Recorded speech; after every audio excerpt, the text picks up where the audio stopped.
We are back.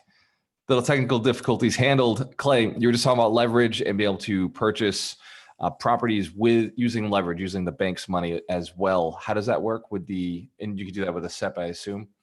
Yes. So no matter the account type, a SEP IRA or a traditional or a Roth or a solo 401k, that account can actually take out debt. Now, what the IRS does limit is, what collateral you can pledge for that. So as the account holder, I can't pledge my personal assets as collateral for that loan because it's only given to the IRA. In fact, an IRA and a solo 401k, they're actually different legal entities than me personally. It's my money and I get to control them, but they're different legal entities.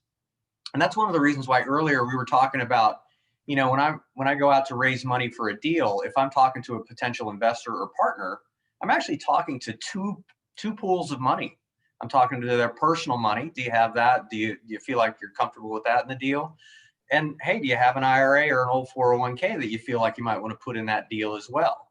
So when you're talking to a single person, you may be talking to two potential investors. So again, so your IRA or your 401k is a separate legal entity. So when it comes to these loans, when your IRA wants to use debt leverage to increase your buying power, the lender is loaning to the IRA, not me personally. And so if there's default, all they really can do is take the property back that's the subject of the loan. And what that means is that the loan to value usually changes. 40% is not uncommon to ask for a 40% down payment. But the thing that's amazing about this, and it takes a little while to kind of get the idea, the IRS is actually going to let your IRA make money on money that you didn't actually contribute to the account.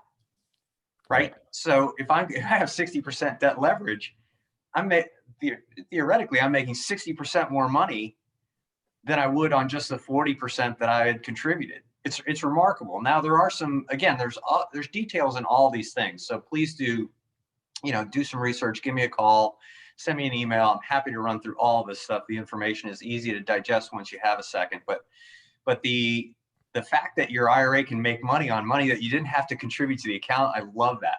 And real estate is the key to it because of the way that asset class works. So it's a really cool opportunity for some.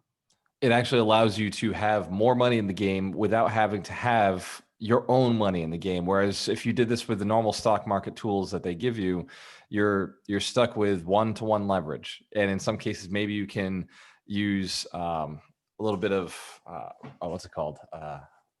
Margin. So you could use margin on some accounts where they'll let you double your value. But at the end of the day, if your stocks go down in value, they take that money away right away. You get a margin call. And with real estate, it'd be very, very hard for them to evaluate that or calculate it or track it. So basically, up market, down market, you're holding on to this real estate. I mean, we don't know how it'll act in a down play, right? This isn't a product that was used heavily in 2008, I'm sure. And it's become more and more popular over the last decade.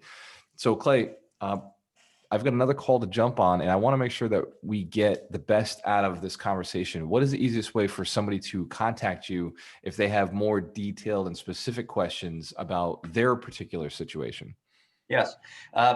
Shoot me an email. It's cmalcolm, so CMALCOLM at advantaira.com. Or you can call my direct office line, which is 470-695-0620. And like I say, whether you're starting from the very beginning or you're ready to jump on a deal, anywhere in between, just let's get you the information so that it starts to become part of your real estate investment vocabulary. Because I think the thing that I really want to convey is that an IRA or a solo 401k can be an active real estate investor. So let's put it into play. I love it. And so I have a financial advisor. His name is Ryan McDermott. He's one of my coaches in the program. I'd love for him to contact you and see if there's a way for you guys to work together, because what you got for a product here is pretty cool. So I always ask for 3 pieces of advice. So Clay, if you go back to 20-year you and say, here are the 3 pieces of advice that will improve your life or get you financially free faster, or this is just the 3 pieces that if you gave it to yourself 20 years earlier, maybe it'd be 10 years faster, 10 years further ahead. What 3 pieces of advice would you give to 20-year-olds getting into it right now? Well, I think the piece of advice is get started. I think they can really look daunting and, oh, the contribution limits and this and that and the other thing. Don't worry about it. Just get started, because the critical mass of cash is closer than you think. And it can be involved in all the other deals you're doing personally as well.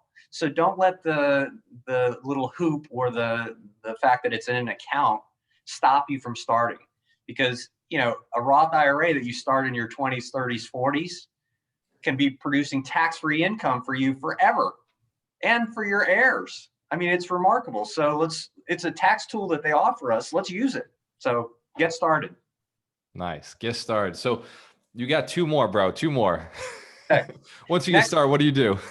Next one is make sure that you understand that somebody else's IRA is at play, right? So just what I was talking about before, when you're talking to a potential investor or partner or any deal, architecting any deal, understand that IRA and 401k money might be part of that. So don't neglect to ask about it and to let people know. And also don't be afraid that, lots of people aren't going to know this. So you may be the person who introduces it to them. Don't let that be daunting for you. You can get the information, shoot, have them, bring me into the call. It's fine. I'm happy to tell everybody what's going on, but that it's there. So understand that that's there. I like that, Clay. I've talked to investors and said, well, do you have a 401k? And they say, yeah, but I can't use it. I'm like, oh, actually, hey, let me introduce you to this company that does self-directed 401ks and allows you to start utilizing it. And that's how I've raised a lot of capital, was through teaching people the process.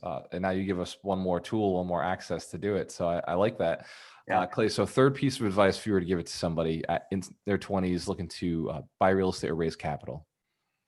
Well, I would say if you can get money into a Roth format and kind of take away the idea of taxation later, and not everybody can do that. So don't take this as you must or any of that kind of thing. But if your financial situation allows you to get more money into a Roth format, and this may be because you're younger and perhaps you're not in your earning prime yet, so your income tax rate is lower.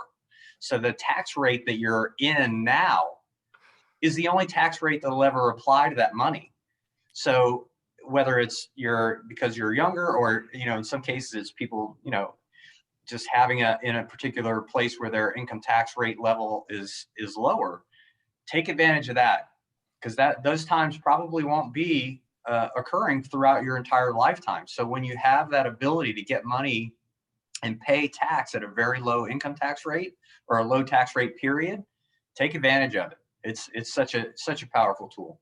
Absolutely. And then invest in index funds that seem to be doing well early on in the beginning. When you only got a couple $100, just throw into something safe, throw into something that will compound, right?